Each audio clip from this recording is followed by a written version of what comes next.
Hello friends, कहानियाँ किस्से channel में आपका स्वागत है। तो चलिए कहानी का अगला भाग शुरू करते हैं। फ्रेंड्स, पिछले भाग में हमने पढ़ा था धनीराम और रवि और सभी लोग नंदिनी के बनाए भोजन की तारीफ करते नहीं थक रहे थे।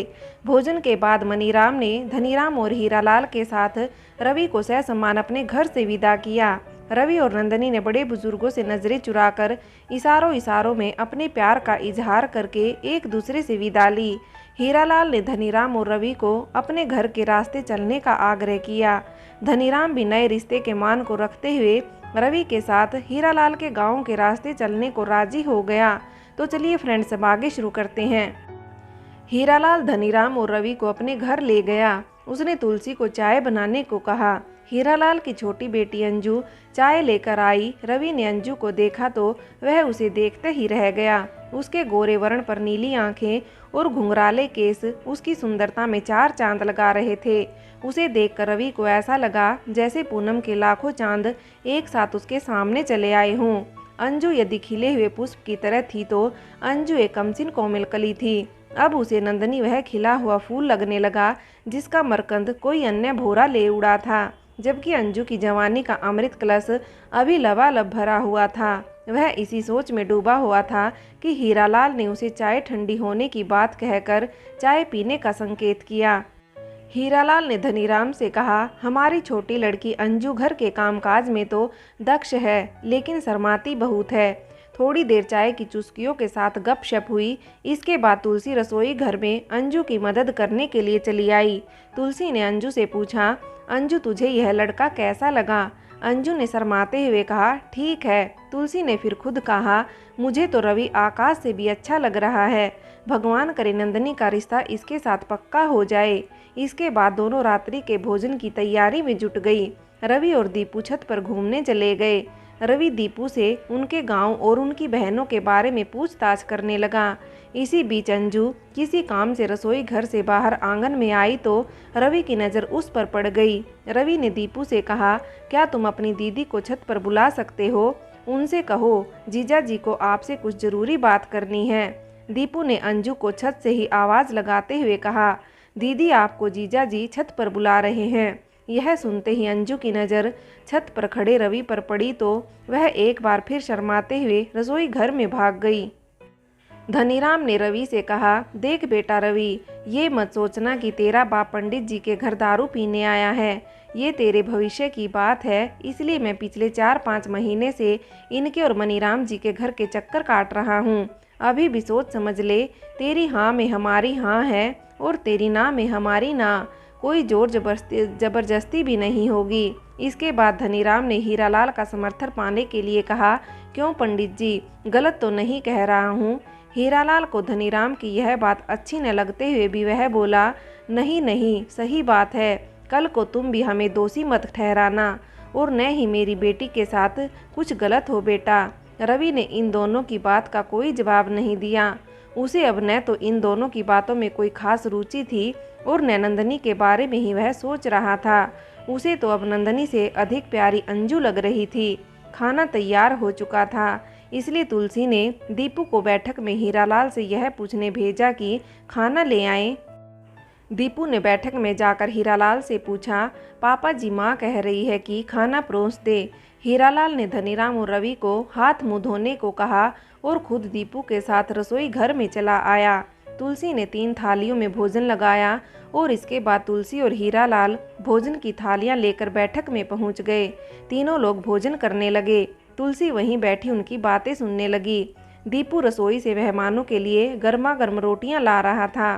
तुलसी ने हीरालाल से पूछा, नंदिनी के बापू, नंदिनी के ससुराल वालों ने क्या कहा?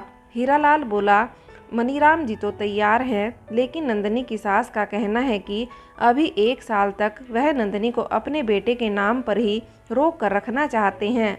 अगर इसी बीच उनका लड़का आकाश घर वापस लौट आता है तो घर की बात घर तक ही रह जाएगी, वरना अगले वर्ष वे रवि के साथ नंदिनी की शादी अवश्य कर देंगे।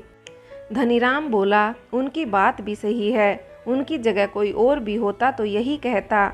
आखिर अपने बेटे के साथ कौन अन्याय होता देख सकता है। हीरालाल ने रवि से पूछा, बेटा अब आपने हमारा घर भी देख लिया है, अब आप हमें अपने दिल की बात भी तो बता दो कि क्या हम नंदिनी और आपके रिश्ते को पक्का माने।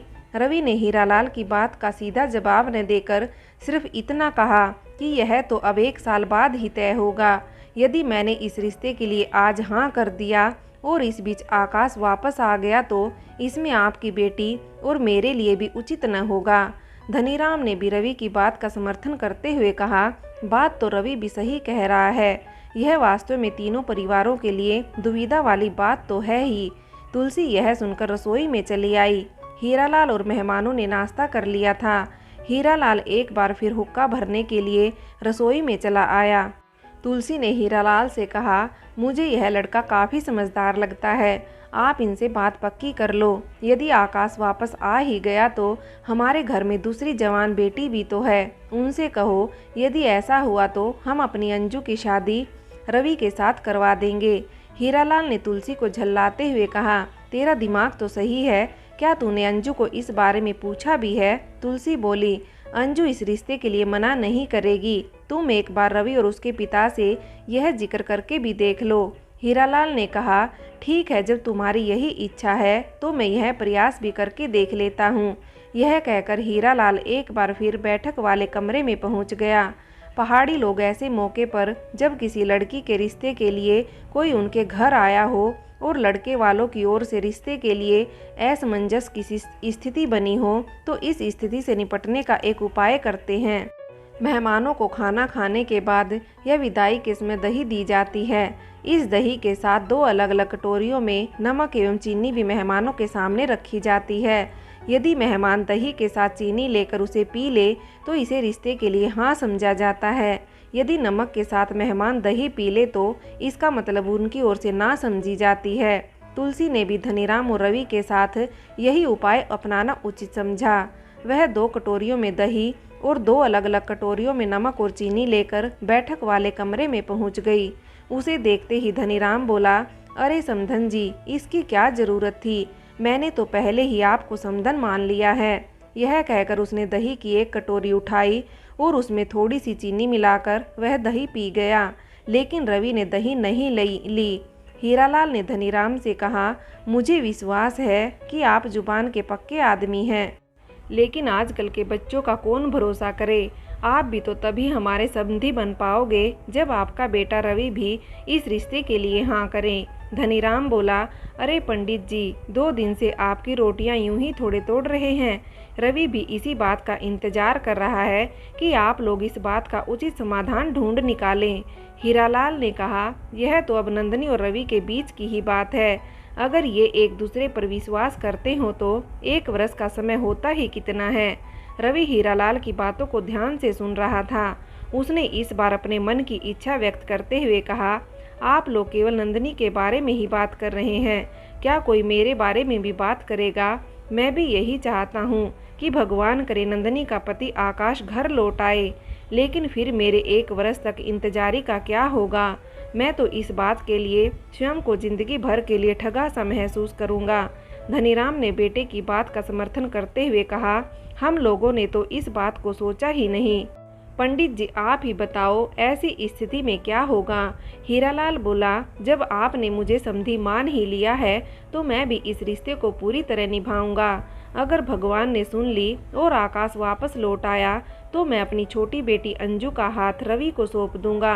हीरालाल के मुख से यह बात सुनकर रवि के चेहरे की रौनक बढ़ गई, जिसकी एक झलक पाकर वह उसके लिए रात भर सो भी नहीं सका था। जिसके लिए वह लालायित था, उसी के साथ उसके रिश्ते के लिए एक नई संभावना दिखने लगी। अब वह नंदिनी के बजाय अंजू से अपना रिश्ता होने के स्वप्न देखने लगा। हीरालाल ने दही की कटोरी रवि की ओर करते हुए कहा, अब आपका निर्णय है। अगर मन में कोई संदेह है तो ये दही ले लो, आपका जो भी निर्णय होगा हमें स्वीकार होगा। रवि ने तुरंत दही की कटोरी उठाई और उसमें 1 चम्मच चीनी डालकर वह दही पी गया। इसका मतलब यह था कि रवि को नंदिनी के साथ रिश्ते की शर्त नंदी नीर है, और यदि 1 साल बाद नंदिनी के ससुराल वाले इस बात से मुकरते हैं तो अगली विजयादशमी को उसकी शादी अंजू के साथ तय होनी सुनिश्चित थी। धनीराम ने हीरालाल और तुलसी से वापस लौटने की अनुमति मांगी। हीरालाल ने शगुन के रूप में धनीराम और रवि को टीका लगाया। इसके बाद रवि ने अपने होने वाले सास ससुर के पैर छुए तो तुलसी ने अंजू और दीपू को बुलाकर धनीराम तथा रवि को प्रणाम करने को कहा। अंजू ने शर्माते हुए दोनों को प्रणाम किया। इसके बाद हीरालाल मेहमानों को छोड़ने तक बाजार तक गया। वहां से उसने धनीराम के घर के लिए फल और मिठाई खरीदकर उन्हें विदा किया। रवि और धनीराम वापस घर पहुंचे तो रधुली बड़ी खुश हुई। उसे यकीन था कि रवि ने नंदनी से रिश्ते के लिए अवश्य मना कर दिया होगा। बेटे और पति के घर पहुंचते ही वह जल्दी चाय बनाकर ले आई। तीनों चाय पीने लगे तो रधुली ने पूछा, रवि बेटा हो गई बात पक्की? रवि ने माँ की बात का कोई जवाब नहीं दिया। धनीराम ने ही रधुली को बताया कि फिलहाल मनीराम जी ने 1 साल तक अपने बेटे के इंतजार करने की शर्त रखी है। क्या पता 1 साल में उनका लड़का घर वापस आ गया तो बात वहीं खत्म हो जाएगी, अन्यथा फिर आगे की सोचेंगे। हाँ, हीरालाल जी ने इतना वचन जरूर दिया है कि अगर ऐसी कोई बात होगी तो वह अपनी छोटी लड़की अंजू का हाथ रवि के हाथ में दे देंगे। वैसे हीरालाल जी की छोटी लड़की और अपने रवि की जोड़ी बहुत सुंदर जचेगी। रवि ने भी इस बात में अपनी सहमति दे दी है। रधुली बोली, अरे तुम लोगों को कोई और घर नहीं मिल रहा है जो हीरालाल के घर ही रिश्ता करने की सोच रहे हो? धनीराम ने कहा, हमें इस मामले में कुछ ज़्यादा नहीं सोचना है। यह तो रवि और हीरालाल की लड़कियों के बीच का मामला है। इसकी हाँ पर तो मैं भी उन्हें जुबान दे आया हूँ। रवि तो अब नंदनी से अधिक अंजू के बारे में सोचने लगा था। वह हर पल गोलूजू से यही विनती करता कि हे गोलूजू, इस नंदनी का पति घर लौट आए। मुझे इसकी जमीन जायदाद से रत्ती भर भी मोह नहीं। बस एक बार इसका पति घर वापस लौट आता तो मेरी और अंजू की शादी हो जाती। इसके बाद ये जाने और इसका लालच, इसके लोभ लालच के चक्कर में मैं हरगिज नहीं आ सकता। यह तो बेचारे बूढ़े सास ससुर की आंख में भी धूल झोंक रही है। मन करता है उसकी पोल पट्टी खोलने दोबारा मनीराम के पास चला जाऊं, पर इससे मेरा भी तो नुकसान ही होगा। इस विजयादशमी को बंटी की शादी गोला पार की चंपा से होने वाली थी। मुश्किल से शादी के 3 ही दिन बचे थे। बंटी शादी के लिए कल शाम को ही घर पहुंच चुका था। रवि को जब यह पता चला तो वह भी अनमने ढंग से बंटी से मिलने उसके घर पहुंच गया।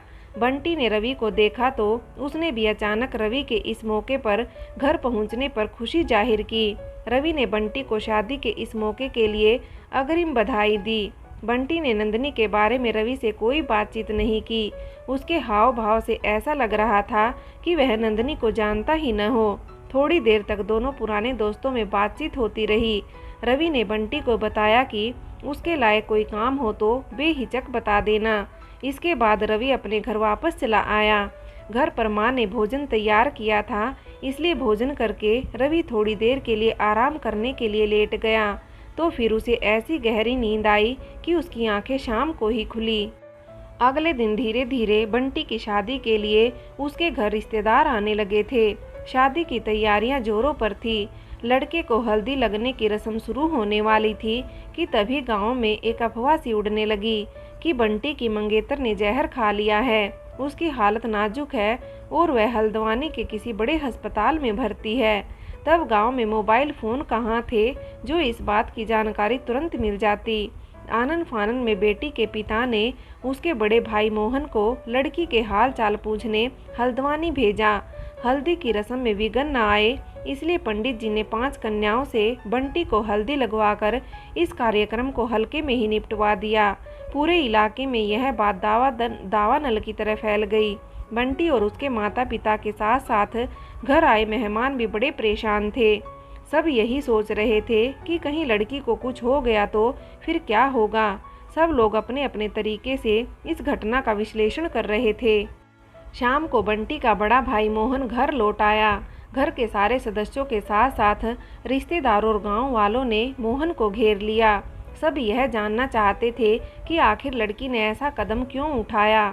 मोहन ने घर की इज्जत को ध्यान में रखकर ज़्यादा कुछ सार्वजनिक करना उचित न समझा। उसने सिर्फ इतना कहा कि लड़की अभी होश में नहीं आई है, इसलिए अभी कुछ कह नहीं सकते। कल अस्पताल जाकर पता करना पड़ेगा कि परसों बारात का प्रोग्राम आगे बढ़ेगा या फिर शादी स्थगित होगी। खुशी के माहौल में ऐसी खबर सुनकर सब लोग बहुत दुखी थे। रवि भी लोकाचार को निभाते हुए इस मौके पर बंटी को सांत्वना देने पहुंच गया। घर आए हुए सभी मेहमानों के लिए अब यहाँ एक एक पल गुजारना मुश्किल होता जा रहा था। किसी तरह रात का भोजन करने के बाद जब सब मेहमान लोग सो गए तो मोहन ने अपने माता पिता, अपनी पत्नी और बंटी को एक कमरे में बुलाया। उसने बताया कि लड़की वालों ने हॉस्पिटल में उसकी बहुत बेइज्जती की। सब लोग लड़की की इस हालत के लिए बंटी को जिम्मेदार बता रहे हैं। उन लोगों का कहना था कि जब तुम्हारे भाई का किसी अन्य औरत से प्रेम संबंध चल रहा था तो तुमने हमारी चंपा का जीवन खराब करने के लिए यह रिश्ता क्यों किया। अगर हमारी चंपा को कुछ हो गया तो तुम्हारे भाई के साथ साथ तुम्हारे परिवार के सभी लोगों को हम जेल भिजवाएंगे। भला हो उस औरत का जिसने हमारी बहन को समय पर यह सूचना पत्र द्वारा दे दी, अन्यथा शादी के बाद भी हमारी चंपा को पति का प्रेम न मिलता। इसी दुख में बेचारी ने यह कदम उठाया है। मोहन ने उन्हें यह भी बताया कि वे लोग अब इस रिश्ते को तोड़ने की बात कर रहे हैं। साथ ही उनके अब तक के सारे खर्चे के लिए भी वे दावेदारी कर रहे हैं। यह सुनकर घर के सभी सदस्यों के चेहरे पर हवाइयाँ उड़ने लगी। सब लोग बंटी को हिकारत भरी नज़रों से देखने लगे। माता पिता और बड़े भाई ने बंटी को खूब लताड़ा। उन्होंने बंटी से कहा कि अगर ऐसी कोई बात थी तो कम से कम परिवार वालों को तो यह बता देते, हम किसी और लड़की का जीवन तो बर्बाद ना करते। अगर लड़की को कुछ हो गया तो सारा परिवार जेल में सड़ेगा। अगर वह जीवित बच भी गई तो उसकी ज़िंदगी तो बेकार ही हो गई ना। तुझे उस लड़की का श्राप लगेगा। बेटा तू हमारा लड़का है तो इसका मतलब यह नहीं कि हम दूसरों की लड़की के बारे में बुरा सोचें। अब कल गांव वालों और रिश्तेदारों को क्या जवाब देंगे। तूने तो हमारी नाक कटवा दी। बंटी समझ चुका था कि यह सब कौन कर सकता है, लेकिन अपने परिवार वालों को उसने अब भी कुछ नहीं बताया। वह सिर झुकाकर माता पिता और भाई की लानतें सुनता रहा। परिवार वालों की सारी रात इसी सोच विचार में कट गई कि आखिर कल लोगों को क्या जवाब देंगे। अगली सुबह दिन निकलने से पहले ही बंटी के पिता और भाई हल्द्वानी निकल गए। बंटी भी उनके पीछे पीछे बाजार की ओर चल दिया। बाजार पहुंचकर मोहन और उसके पिता सुबह की पहली बस से हल्द्वानी के लिए निकल गए, लेकिन बंटी लखचौरा होटल में जाकर बैठ गया। होटल मालिक ने उसे पहचान लिया। उसने पूछा, अरे बंटी भाई, आप सुबह सुबह इधर कैसे? सुना है आपकी तो आजकल में शादी होने वाली है। बंटी बोला, हाँ आप सही कह रही हैं। दरअसल आज मुंबई से मेरी कंपनी के सेठ जी मेरी शादी के लिए मेरे गांव आने वाले हैं। उन्हीं का इंतजार कर रहा हूँ। इसके बाद करीब 9 बजे तक बंटी लखचौरा होटल के अंदर एक कोने पर बैठा रहा। इसी बीच उसने 8-10 चाय भी पी ली होंगी। 9 बजे जैसे ही बाजार की दुकानें खुली, बंटी महेश पंसारी की दुकान में गया। उसने महेश को दुआ सलाम किया तो उसने भी बंटी से उसकी शादी का जिक्र किया। बंटी ने उसे भी बताया कि वह किसी खास रिश्तेदार को लेने सुबह सुबह बाजार आया है। इसके बाद उसने महेश को बताया कि घर में मक्खियाँ बहुत हो रही हैं, क्या कोई मक्खियों से निजात दिलाने वाली दवा है।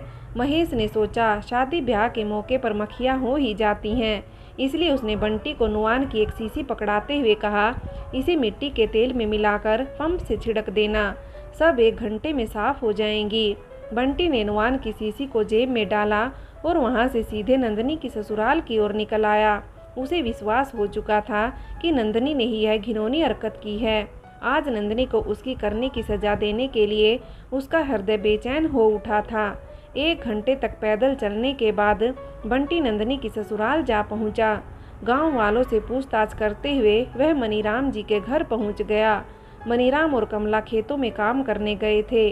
नंदनी घर के काम और जानवरों के चारे पानी की व्यवस्था में लगी हुई थी। वह अभी गौशाला में डंगरों को चारा पानी देने गई ही थी कि आनंदी का छोटा लड़का उसको बुलाने गौशाला में पहुंच गया। उसने नंदनी को बताया कि चाची, कोई बंटी नाम का आदमी आपके घर पर आया है। उसने मुझे आपको तुरंत घर बुलाने को कहा है। बंटी का नाम सुनते ही नंदनी तुरंत समझ गई कि उसके घर पर कौन आया हुआ है। उसने अपनी द्रांति उठाई और रणचंडी का वेश धारण कर घर की ओर चल पड़ी। घर पहुंचकर उसने देखा कि बंटी आंगन की दीवार में बैठा हुआ है। बंटी को देखते ही नंदनी का क्रोध 7वें आसमान तक चढ़ गया। उसने बंटी को धिक्कारते हुए कहा, तू फिर आ गया मेरी जिंदगी में आग लगाने। बता अब क्या करने आया है मेरे घर? क्या अपनी शादी का न्योता देने आया है मुझे? बंटी तो पहले ही सोच कर चला था। उसने नंदनी से पूछा, चुड़ैल तुझे कैसे पता चला कि मेरी शादी होने वाली है? फ्रेंड्स, आगे की कहानी के लिए कहानी का अगला भाग देखें।